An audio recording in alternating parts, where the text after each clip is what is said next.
आपकी आवाज में डिस्टॉर्शन है। इस अहम फैसले के हवाले से हम बात कर रहे हैं। जुल्करनैन भी हमारे साथ ही मौजूद हैं। जुल्करनैन, ये सुप्रीम कोर्ट ने जो आज अहम फैसला दिया है, इसके हवाले से बताएगा कि क्या मुतवक्किर रद्द-ए-अमल आ सकता है, क्योंकि इसके ऊपर बड़ी मेहनत की गई थी, पार्लियामेंट को थोड़ा सा मजबूत बनाने की कोशिश की गई थी सैक के जरिए। Basically review of judgement act को लाने का जो मकसद था पार्लियामेंट का, वो ये था कि जो प्रैक्टिस एंड प्रोसीजर बिल पहले सुप्रीम लेके आए थे सुप्रीम कोर्ट के हवाले से, जिसमें बेंचेस की तादाद का और उसको बनाने का जो इख्तियार है वो चीफ जस्टिस से लेकर एक कमेटी को दिया गया था।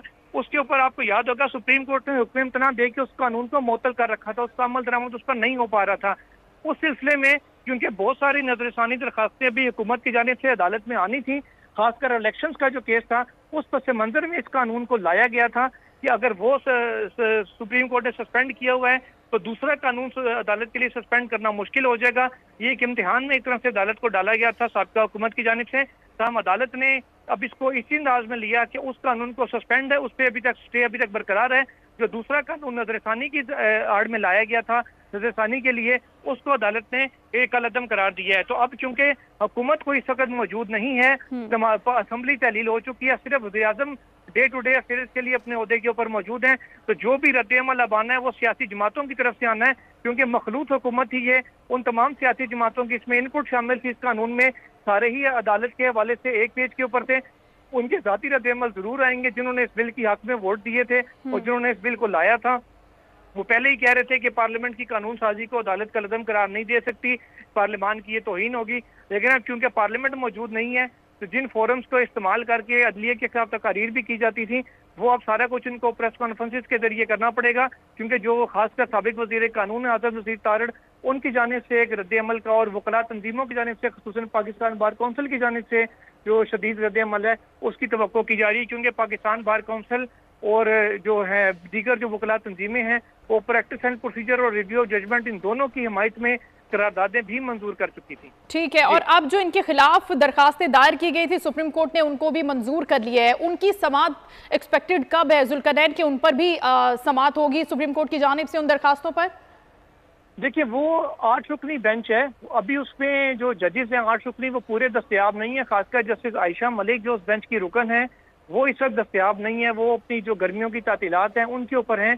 तो जब वो 8 जजेस पूरे होंगे, और एक्सपेक्ट यही किया जा रहा है कि शायद इसी महीने के एंड पर या अगले महीने में के शुरू में जब ये छुट्टियां अपने इख्तिताम को होंगी, 12 सितंबर को वैसे तो छुट्टियों ने खत्म होना, लेकिन उससे पहले जब भी बेंच दस्तयाब हुआ 8 रुकनी, उस वक्त इसको समाअत के लिए मुकर्रर किया जाएगा। क्योंकि आपको अगर याद होगा कि जो हुकूमत थी सबका, उसने अटॉर्नी जनरल के जरिए टाइम मांगा था और कहा था कि वो नजरसानी एक्ट जिसको आज कलअदम करार दिया है और प्रैक्टिस एंड प्रोसीजर, इसकी दो शिकें उन्होंने कहा था ओवरलैप कर रही हैं, इनमें हमांगी पैदा करने के लिए पार्लियामान को वक्त दिया जाए। अब क्योंकि पार्लियामेंट तहलील हो चुकी है, जो वक्त मांगा गया था वो भी पूरा हो चुका है, तो अब इम्कान है कि जैसी जस्टिस आयशा मलिक वापस आएंगी तो बाकी ऑलमोस्ट जजेस 7 पूरे हैं सुप्रीम कोर्ट में जो भी छुट्टियों पर नहीं है, तो उस सूरत में फिर ये समाअत की मुमकिन होगी। और समाअत मुमकिन होगी क्योंकि पार्लियामेंट होगी नहीं तो तरमीम का सवाल ही पैदा नहीं हो सकता कि पार्लियामेंट नहीं तरमीम करनी थी, लिहाजा उसके ऊपर भी जल्द अज जल्द कोशिश होगी सुप्रीम कोर्ट की कि बाज़ाब्ता कोई फैसला जारी किया जाए। ठीक है जुल्करनैन, अभी ये शॉर्ट ऑर्डर है जो हम अपने नाज़रीन तक शेयर कर रहे हैं कि अब इसे कलअदम करार दे दिया गया है और बताया गया है कि ये आइन से मुतसादम है। कौन सा आर्टिकल है आइन का जिसके तहत इसे फारिग किया गया, कलअदम किया गया? क्या ये तफसीली फैसला आने के बाद ही हम बता सकेंगे? देखिए, आर्टिकल 188 है जिसके गिर्द ये सारा केस घूम रहा था। आर्टिकल 188 के तहत ही सुप्रीम कोर्ट के जो फैसले हैं उनके ऊपर नजरसानी दरखास्तें दायर होती हैं।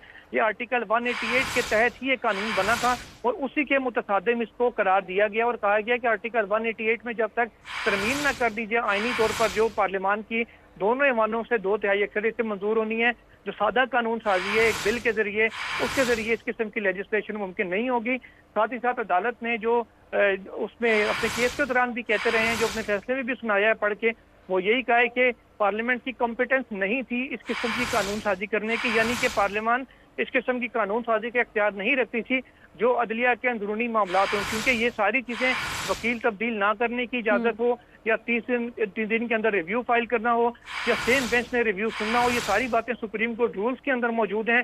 1980 के जो सुप्रीम कोर्ट के रूल्स हैं जो आईन पाकिस्तान के तहत बनाए गए थे, क्योंकि आइन के बाद सिर्फ सुप्रीम कोर्ट रूल्स हैं जो अदालत को गवर्न करते हैं, उसके बीच में कोई लेजिस्लेशन नहीं है। तो इसलिए अदालत ने कहा है कि ये सब चीजें ऑलरेडी सुप्रीम कोर्ट रूल्स में मौजूद हैं, जो आइन के तहत बनाए गए हैं, लिहाजा किसी भी किस्म के सिंपल जो लेजिस्लेशन है वो उससे जो दायरा कार है वो नहीं बढ़ाया जा सकता। तो आर्टिकल 188 के बेसिकली इसको मुनाफी करार दिया गया है। तो हम कुछ ही देर के बाद जो बाज़ाब्ता तफसीली फैसला है की वेबसाइट के ऊपर आपसे चंद दिनों बाद अपलोड कर दिया जाएगा। मजीद जो तफसीलात हैं वो फैसले के अंदर होंगी कि फैसले के ऊपर अदालत किस तरह इस नतीजे पर पहुंची, उसकी वजूहात क्या हैं, वो सारी उसके अंदर अदालत ने तफसील से बयान की गई हैं। ठीक है जुल्करनैन, अगर हम अपने नाज़रीन के लिए एक बार फिर से रिव्यू ऑफ जजमेंट एक्ट के हवाले से बात करें कि क्यों नौबत पेश आई पार्लियामेंट को इसके हवाले से काम करने की और यहाँ पर सुप्रीम कोर्ट के प्लेटफॉर्म पर उसे ताकि मंजूर कराया जा सके, तो क्या बैकग्राउंड है, क्यों बनाने की जरूरत पड़ी इस एक्ट को? देखिए, पहले तो सुप्रीम कोर्ट के लिए बनाया गया था प्रैक्टिस एंड प्रोसीजर एक्ट, जिसमें चीफ जस्टिस से काफ़ी इख्तियारात जो उनके खासकर बेंचेस की तश्कील पर मुकदमात मुकर्रर करने के हवाले से थे, वो लेकर चीफ जस्टिस के साथ 2 जो सीनियर मोस्ट जजेस होंगे 3 रुकनी कमेटी बना के उसके हवाले किए गए थे। उस कानून को जब सुप्रीम कोर्ट के 8 रुकनी बेंच ने हुक्म इम्तना दे के मुअत्तल कर दिया, तो जो हुकूमत का एक प्लान था चीफ जस्टिस ऑफ पाकिस्तान से पावर लेने का, वो काफ़ी हद तक उनका नाकाम होता नजर आ रहा था। उसके बाद जब 14 मई को सुप्रीम कोर्ट ने फैसला दिया कि 14 मई को पंजाब में इंतखाबात करवाए जाएं, उसके खिलाफ इलेक्शन कमीशन की नजरसानी दरखास्त पर समाअत हो रही थी और अदालत इस नतीजे पर पहुंची थी इब्तदा में ही कि इलेक्शन कमीशन ने तो इंतखाबात कराने की हामी भरी थी, अब वो नजरसानी दरखास्त दायर कर ही नहीं सकता, तो उनकी दरखास्त मेंटेनेबल भी है या नहीं। अदालत की जानिब से जब ये सवाल जारी थे कि अचानक से अटॉर्नी जनरल ऑफ पाकिस्तान ने कहा कि supreme court review of judgement act आ चुका है और इस कानून की मौजूदगी में जिसकी सदर पाकिस्तान आरिफ अलवी मंजूरी दे चुके हैं, अब नजरसानी दरखास्त को जो लार्जर बेंच है वही सुन सकता है, मौजूदा बेंच को सुनने का अहल नहीं रहा। फिर चीफ जस्टिस ने कहा कि हम इस कानून का जायजा लेंगे, तभी इसके ऊपर आगे बात होगी। उसके हवाले से अटॉर्नी जनरल ने कुछ दलाइल दिए। उसके बाद जो 3 दरखास्तें आई इस बिल के हवाले से, 2 वकला की जानिब से आई और एक जो जूरिस्ट फाउंडेशन के वकील हैं रियाज राही, उनके जानिब से आई। फिर चेयरमैन तहरीक इंसाफ की जानिब से शुएब शाहीन पेश हुए, उन्होंने भी अपने कुछ आर्गूमेंट इस हवाले से किए। तो बुनियादी तौर पर 3 दरखास्तों उसके खिलाफ फिर पहले इनके ऊपर समाअत हुई।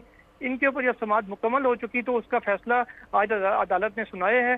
इसी तनाजुर में जो इलेक्शन का केस था वो इलेक्शन वाला केस बैकग्राउंड में चला गया, क्योंकि नजरसानी दरखास्त किसने सुननी है पहले ये तयन होना था। जो तयन अब हो चुका है तो उसका स्कोप लिमिटेड ही रहेगा, महदूद ही रहेगा। साथ ही साथ जो जजेस की तादाद है वो भी उतनी ही रहेगी जिन्होंने पहले फैसला दिया था। अब ये चीजें इस हद तक क्लियर हो गई हैं। अब इलेक्शन कमीशन की नजरसानी दरखास्त थी जिसमें उन्होंने कहा था कि वो 14 मई को इंतखाबात कराने से कासिर हैं, उसकी जो बात उन्होंने दी थी, अब उसके ऊपर अदालत किसी भी दिन उसको समाअत के लिए मुकर्रर करके उसके हवाले से बाकायदा फैसला भी अपना जारी करेगी। ठीक है, लेकिन ये बात कितनी हद तक दुरुस्त कंसीडर की जा सकती है जुल्करनैन के